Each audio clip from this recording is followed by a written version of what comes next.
Star Trek Discovery has a lot riding on it, both for CBS executives who are counting on the show to help them launch their paid streaming service, CBS All Access, and Star Trek fans who have been waiting more than a decade for a new Trek series. On the business side, last night's premiere seems to have been a success, though it's hard to say without real subscriber numbers. The first episode, The Vulcan Hello, aired on CBS, while the second, Battle at the Binary Stars, was available immediately afterwards on All Access, and CBS says Discovery drove record signups for the streaming service. On the creative side, well, I wouldn't say it was a great premiere, and I'll have more thoughts to share on this week's episode of the Original Content Podcast, but it was effective at establishing how the show might break the franchise template without totally abandoning the elements that Star Trek fans love. Discovery takes place about 10 years before the original series. It stars Sonequa Martin Green as Michael Burnham, a human who was raised by the Vulcan Sarek. For non-Trek fans, Sarek is also Spock's dad and now serves as first officer on the USS Shenzhou.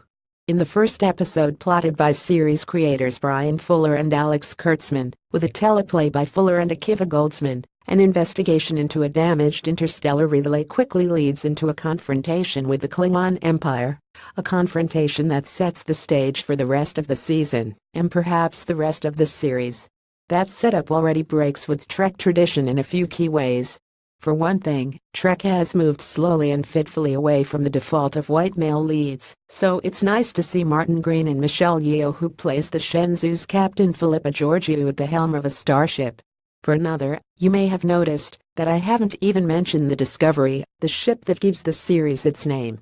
In fact, you don't hear about the Discovery at all in those first 2 episodes, which function less like a traditional Trek pilot, which would focus on establishing the characters and status quo, and more like the opening chapter of an ongoing, serialized story. In other words, it's more like the opening episode of a show on cable or Netflix. And then there's the lead character, not a captain, but a first officer, and one who may or may not make the right decisions when she's repeatedly faced with tough choices. Trek has always had a core of optimism and politically progressive values, but like some of the best Trek series, it looks like Discovery will be willing to test those values, sending its characters into morally complex territory, then forcing them to deal with the consequences of their actions. This might make Discovery sound like a dry talk fest, you know, the kind of thing casual viewers have in mind whenever they hear the word Star Trek.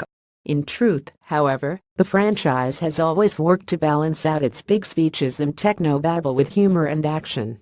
So The Vulcan Hello and Battle of the Binary Stars are interested in questions of war and ethics, but they center on a tense standoff between starships, and I don't think I'm giving too much away. It's in the episode name, after all, by revealing that the standoff eventually leads into a big battle that shows off Discovery's sizable special effects budget. Not everything works. The dialogue can get pretty clunky, and the show seems determined to echo its moral murkiness with a drab color palette that looks particularly disappointing when you compare it to the bright uniforms and lens flares of the current Trek movies. The Klingon scenes are the worst, with dimly lit actors hidden beneath underwhelming makeup, who spend long minutes growling monotonously at each other.